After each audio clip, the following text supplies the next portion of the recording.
Pengadilan Tinggi Banten menganulir hukuman mati kepada Bandar Sabu, Bashir Ahmed, dan Adel menjadi 20 tahun penjara. Terkesan hakim tidak mendukung pemberantasan tindak pidana narkoba dengan mengubah putusan ini.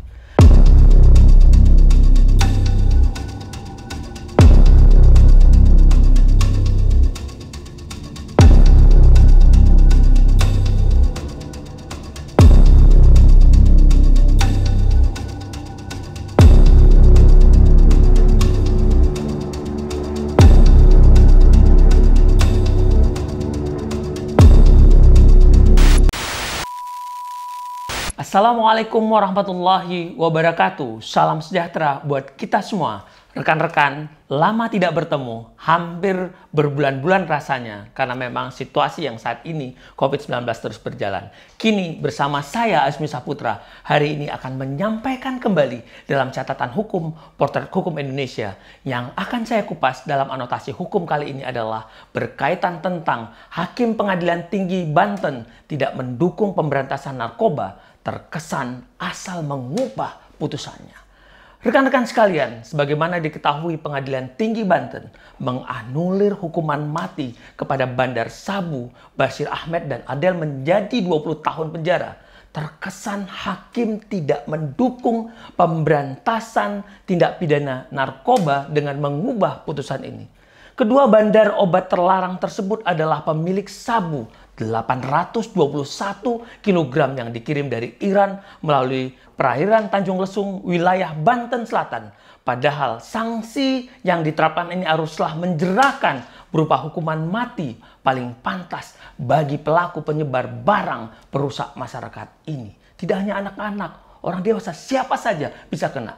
Dalam hal ini hakim tidak mendukung hukum pemberantasan narkoba karena sudah jelas terdakwa terlihat dari perilakunya sebagai bandar sekaligus pengedar dalam kasus ini, dan hakim lagi-lagi terkesan asal mengubah putusan pidana terhadap terdakwa. Rekan-rekan, ada tren perubahan putusan majelis hakim banding setelah putusan Hakim Pengadilan Tinggi DKI dalam kasus Jaksa Pinangki. Kini berlanjut lagi terjadi pada majelis hakim Pengadilan Tinggi wilayah Banten.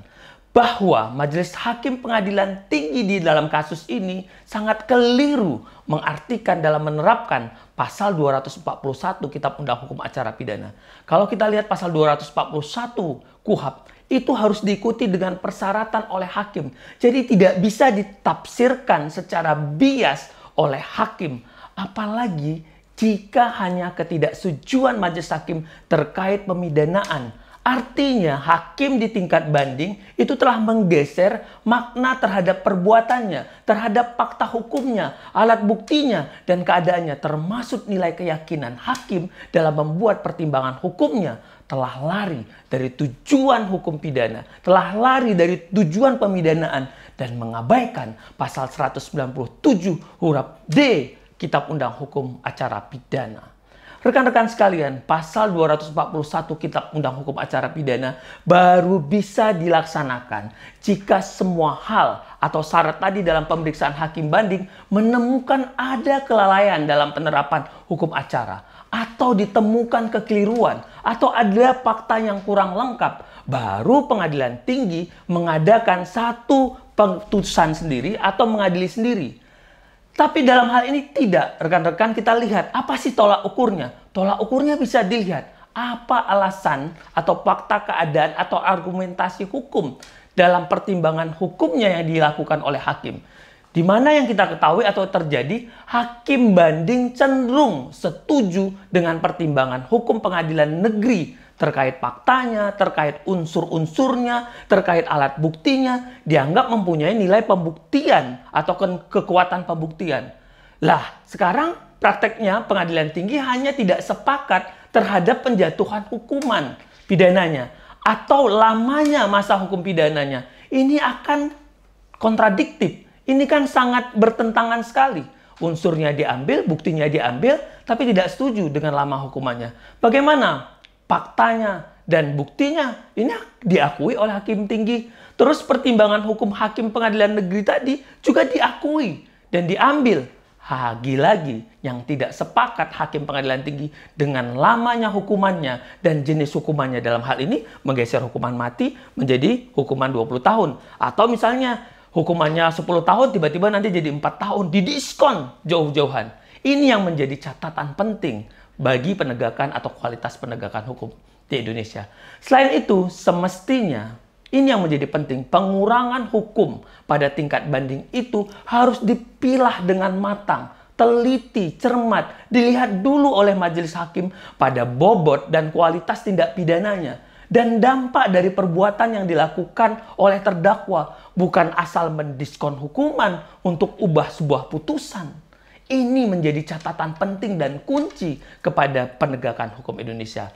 Rekan-rekan sekalian, dalam menjaga kualitas penegakan hukum, hakim harus mampu mengharmonisasikan keadilan dan kepastian hukum.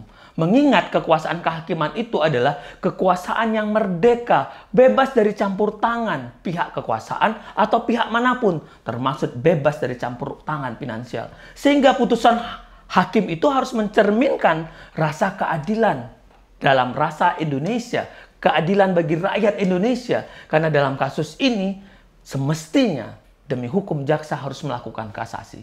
Apalagi mengingat reformasi hukum pidana dalam undang-undang narkoba ini tampak sekali terus berproses dalam suatu dinamika perkembangan sosial dan teknologi yang berpengaruh terhadap perkembangan kriminalitas di Indonesia. Kita sudah lihat banyak sekali kasus-kasus yang terjadi. Artinya apa? Ini menuntut tindakan dan kebijakan antisipatif dari semua pihak, khususnya hakim sebagai pintu gerbang terakhir.